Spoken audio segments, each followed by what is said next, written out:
Shalom, sahabat firman. Hari ini kita akan membahas sebuah momen bersejarah yang mengubah wajah kekristenan selamanya. Bayangkan, dari agama yang dianiaya dan ditindas, tiba-tiba dalam waktu singkat, kekristenan menjadi agama yang diakui bahkan didukung oleh Kekaisaran Romawi. Bagaimana hal ini bisa terjadi? Semuanya bermula di tahun ke-312.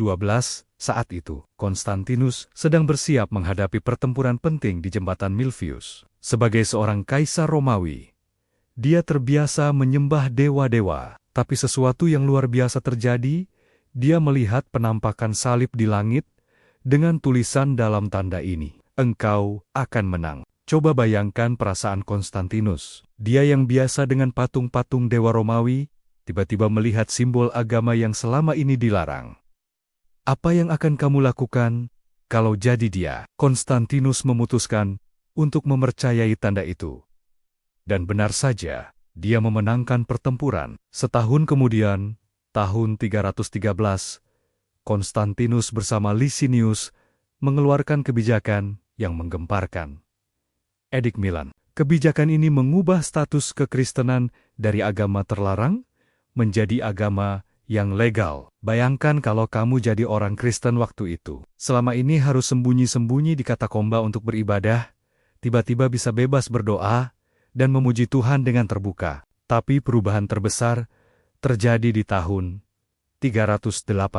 Ketika Kaisar Theodosius I mengambil langkah lebih jauh dengan menjadikan kekristenan sebagai agama resmi negara. Wow, dalam waktu kurang dari 1 abad, kekristenan berubah dari agama yang dianiaya menjadi agama yang berkuasa. Tentu saja, perubahan ini membawa dampak positif. Gereja bisa berkembang dengan bebas, Injil bisa disebarkan lebih luas, dan orang Kristen tidak perlu takut lagi beribadah. Tapi sahabat firman, ada juga dampak negatifnya. Banyak orang yang masuk Kristen bukan karena sungguh-sungguh percaya, melainkan karena ingin dapat kedudukan politik atau keuntungan sosial. Konstantinus sendiri memberi dukungan besar pada gereja. Dia bahkan membiayai Konsili Nisea tahun 325 untuk menyelesaikan perdebatan tentang keilahian Kristus melawan ajaran Arius.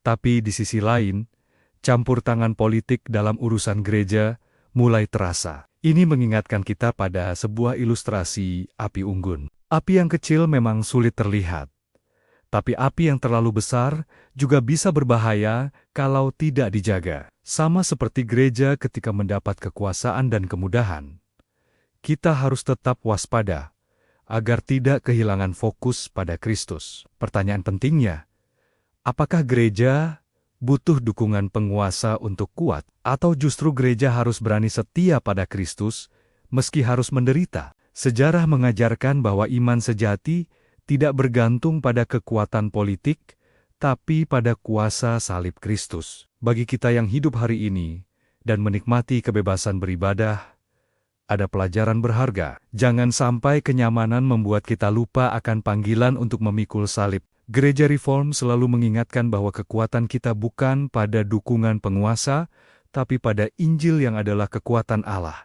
Nah, sahabat firman, bagaimana dengan kamu? Sudahkah kamu mensyukuri kebebasan beribadah yang kita nikmati? Dan yang lebih penting, apakah kebebasan ini membuat imanmu semakin dalam pada Kristus? Tulis di kolom komentar. Hal apa yang paling kamu syukuri dari kebebasan beribadah saat ini? Jangan lupa tekan tombol like dan subscribe agar semakin banyak orang yang bisa belajar dari sejarah iman Kristen. Sampai jumpa di video berikutnya. Tuhan Yesus memberkati.